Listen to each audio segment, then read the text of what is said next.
আপনারা জাতীয় নির্বাচন করবেন কোন আইনের ভিত্তিতে?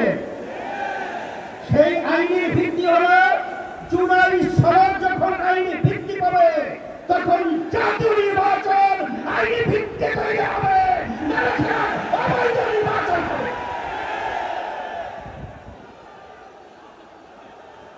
আজকে আমরা দেখেছি সেই মনের মধ্যে সেই 2024 জুলাই এবং আগস্ট, যখন জুলাই 17 তারিখ বাইতুল মুকাররমের উত্তর গেটে আমি তখন বলেছিলাম যে আজকে আমাদের সন্তানদেরকে সেভাবে পাখির মতো গুলি করে রাস্তার ভিতরে আজকে ঢুকিয়ে দেওয়া হচ্ছে।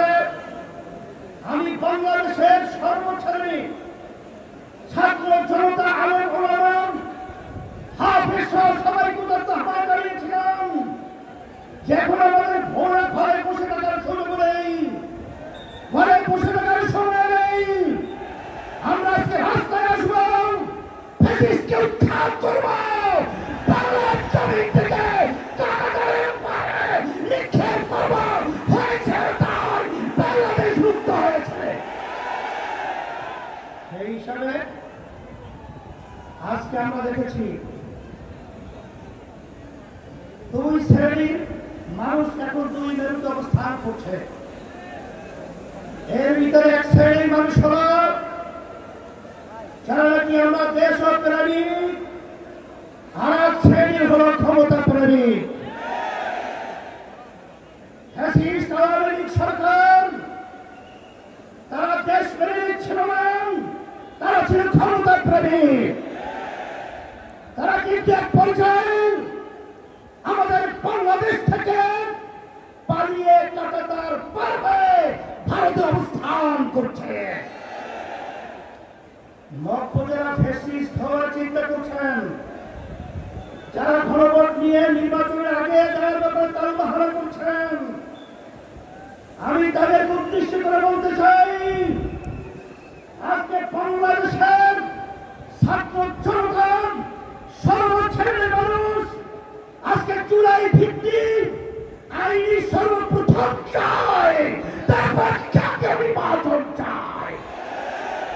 কিন্তু আপনারা যদি এই জুলাই সনদ আইনি ভিত্তি দেওয়ার ব্যাপারে গরিবসু করে থাকেন, আমাদের বাংলাদেশের 3 দিকে ভারতের কাঁটাতারের বেড়া, কিন্তু আপনারা পালাবেন কোথায়?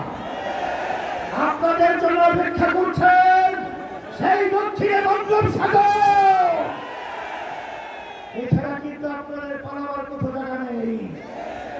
সেই হিসাবে সকল আহ্বান জানাবো, ভালো করে বুঝে নেন অন্তর্বর্তীকালীন সরকারকে আমি অনুরোধ করছি যে আপনারা যখন আমেরিকায় গেছিলেন তখন 3টা উল্লেখযোগ্য দলকে সাথে নিয়ে গেছিলেন, জামাত ইসলামী বাংলাদেশ, বিএনপি, এনসিপি।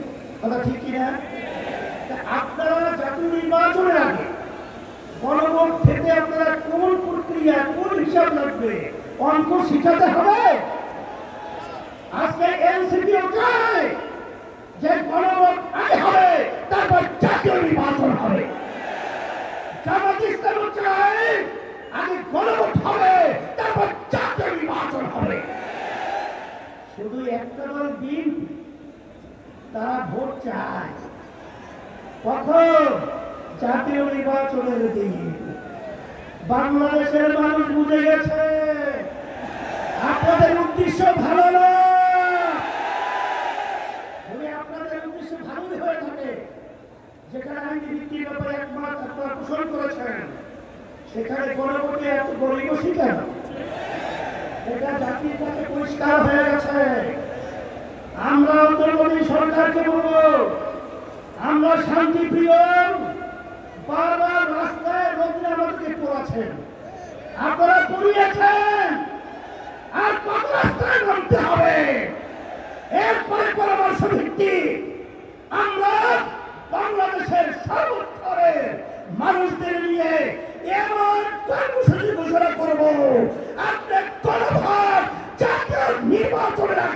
দিতে বাধ্য হবে, বাস্তব দাবি মাঠে পাতা হবে ইনশাআল্লাহ। এই দিক থেকে